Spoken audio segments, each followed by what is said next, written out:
Welcome back, everybody. I'm Brian Lee Durfee, author of The Forgetting Moon and The Blackest Heart, both published by Simon & Schuster Saga Press.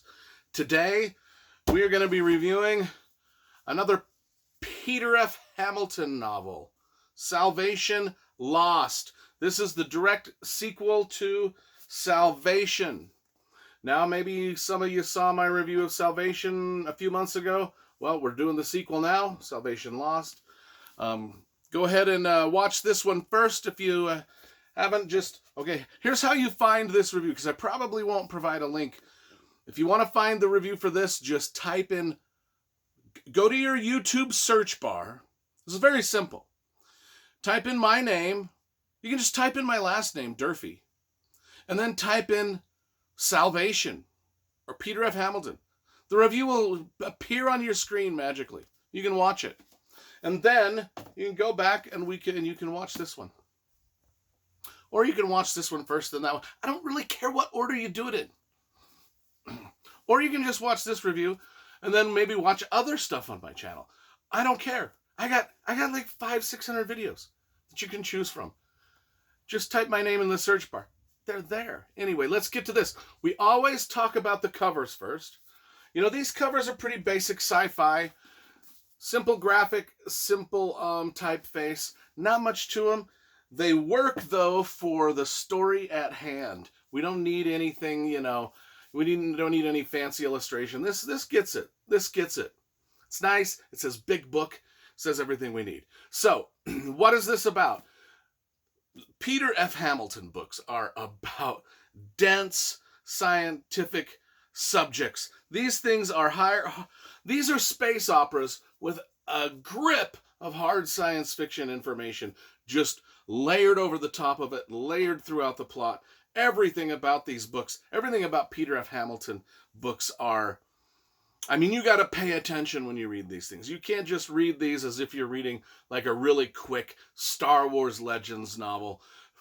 This stuff you got to be in the mood for, and you got to pay attention, because this is some make you think sci-fi written on a grand scale with large casts of characters, like Game of Thrones size casts of characters, and multiple timelines. We're talking multiple by meaning more than one timeline. We've got characters that are far 10,000 years into the future. We've got characters and their own story arcs, and we've got characters that are just maybe a couple years into our future and their story arcs. We've got, believe it or not, story arcs from the aliens and the bad people, and we've got story arcs from a lot of different things. Let's get to it. What is this book about?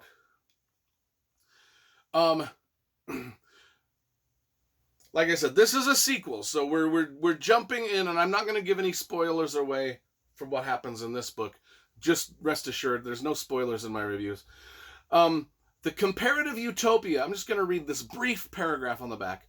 The comparative utopia of 23rd century Earth comes under assault when a seemingly benign alien race is abruptly revealed to be one of the greatest dangers humans have ever faced. Driven by religious extremism, the Olyics, that's the alien race, the Olyics, Olyics, are determined to bring everybody to the version of God as they see it. So they're religious. They're not only are they aliens, but they're religious extremist aliens. Now humanity has only one goal: to wipe this apparently undefeatable enemy from the face of creation. But in a chaotic universe, it is hard to plan for everything.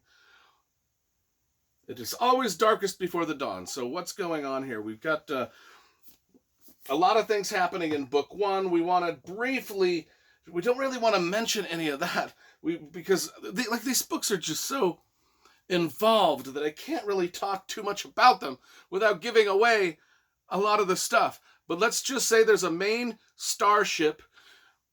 Book number one dealt with everybody that was going to be on this starship and the journey that they were going on, which I can't really tell you what that journey is. But if you've read Hyperion, book number one was sort of like Hyperion in that it set up the backstory for all the characters that are on that starship. That just fell, and I cannot see it on the floor. Have you ever dropped like candy on the floor or something on the floor, and then it just, you look on the floor and it's gone?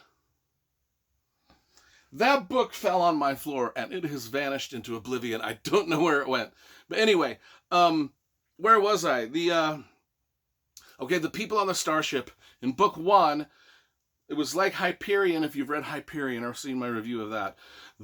Hyperion is a setup for the next 3 books in the series, where all the characters' backstories are revealed in book 1. All the characters' backstories are revealed in book 1 here, too. And now we are in book 2, which has dropped into a wormhole in my floor.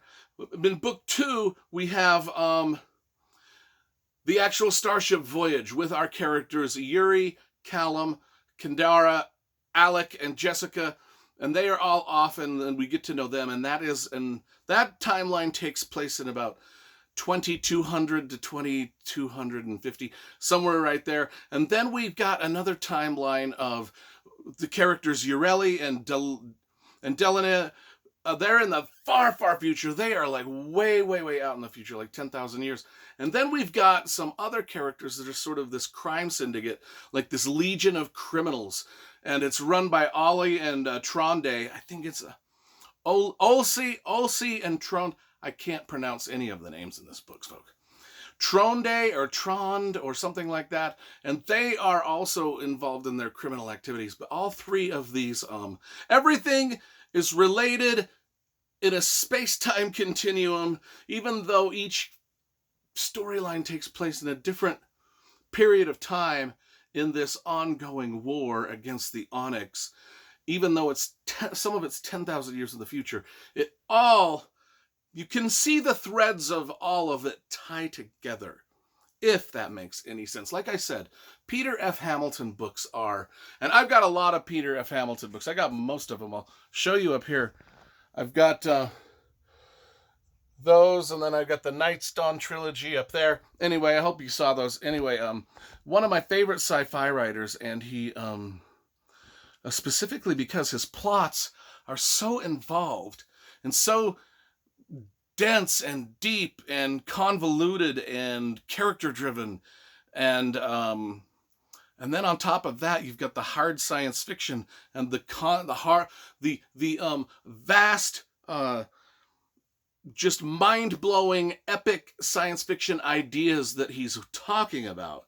And they all come together in all of his books in such a great and entertaining and action-packed way, believe it or not. These books are fast-paced. There's a lot of action and stuff that happen in these. And there's a lot of discussion of science fiction, far future things that go on in these books.